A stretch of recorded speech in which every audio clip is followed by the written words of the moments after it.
తిరుపతి జిల్లా చంద్రగిరిలో జరిగిన హత్య కేసును ఛేదించారు పోలీసులు. పరువు పోయిందని నిఖిత ఊపిరి ఆడకుండా చేసి చంపేసింది నిఖితను తల్లి సుజాత.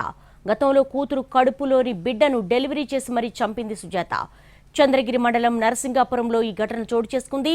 గత శుక్రవారం నిద్రిస్తున్న నిఖితను చంపి గంటల వ్యవధిలో మృతదేహాన్ని కాల్చేసింది తల్లి సుజాత.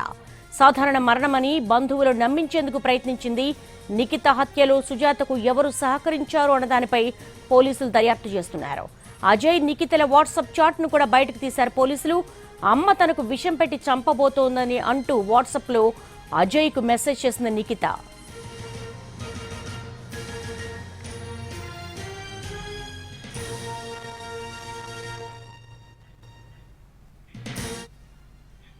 తిరుపతి జిల్లా చంద్రగిరిలో జరిగిన హత్య కేసును ఛేదించారు పోలీసులు. దీనికి సంబంధించి ఇన్పుట్స్ తిరుపతి నుంచి మా ప్రతినిధి కార్తీక్ అడిగి తెలుసుకుందాం. కార్తీక్, నిఖితను తల్లి ఏ విధంగా చంపింది? పోలీసుల వెర్షన్ ఎలా ఉంది?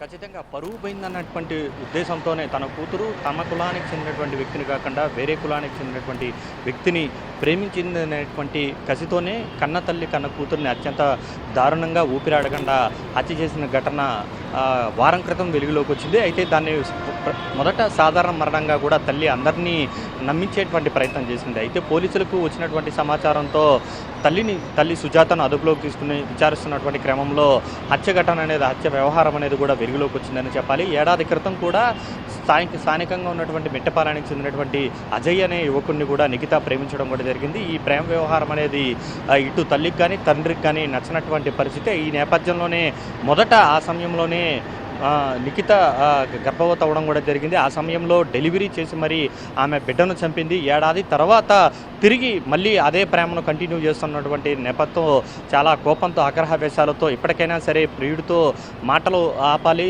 చాట్ చేయడం కూడా ఆపివేయాలంటూ కూడా చెప్పినటువంటి క్రమంలో ఇద్దరి మధ్య కూడా గొడవ జరిగినట్టుగా కూడా తెలుస్తుంది. ఈ గొడవ జరిగిన మరుసటి రోజే ఈ యొక్క హత్యకు సుజాత ప్లాన్ వేసింది. పక్కా ప్లాన్ ప్రకారం ఇంట్లో నిద్రిస్తున్నటువంటి కన్న కూతురు నిఖితను మైనర్ బాలిక 17 ఏళ్ళు ఉంటుంది. ఆ అమ్మాయిని నిద్రపోతున్నటువంటి క్రమంలోనే ఊపిరాడకుండా చంపినట్టుగా కూడా పోలీసుల ప్రాథమిక విచారణలో కూడా వెల్లడినట్టుగా తెలుస్తుంది. ప్రస్తుతం పోలీసుల అదుపులోనే తల్లి సుజాతతో పాటు తల్లిదండ్రులు కూడా ఉన్నారు. అయితే ఆమె ఒక్కరే ఈ హత్యకు సహకరించారా లేదంటే ఇంకెవరైనా సహకరించారా అనేటువంటి కోణంలో కూడా పోలీసులు అయితే విచారణ జరుపుతున్నారు. ఒక రకంగా చంద్రగిరి నియోజకవర్గం కాకుండా జిల్లా వ్యాప్తంగా కూడా సంచలనం సృష్టించిందని చెప్పాలి.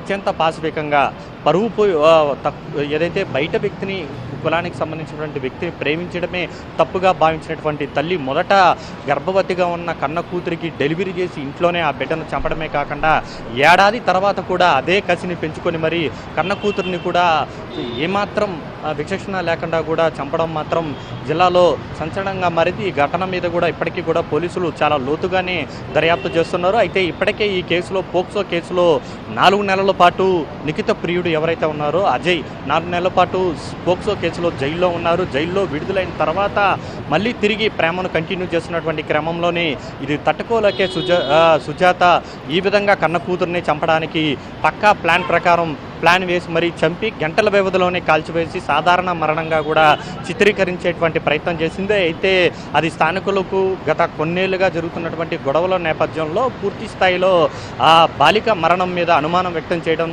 నేపథ్యంలోనే ఈ విషయం వెలుగులోకి వచ్చిందని చెప్పాలి. ఈ వ్యవహారాన్ని మొత్తాన్ని కూడా ఎన్టీవీనే మొదట ఈ యొక్క హత్యకు సంబంధించినటువంటి విషయాన్ని కూడా వెలుగులోకి తీసుకుని వచ్చింది. దాని తర్వాత పోలీసులు పూర్తి స్థాయిలో దర్యాప్తు చేసినటువంటి నేపథ్యంలో తల్లే హంతకురాలుగా కూడా బయటపడినటువంటి పరిస్థితి. Thank you Karthik.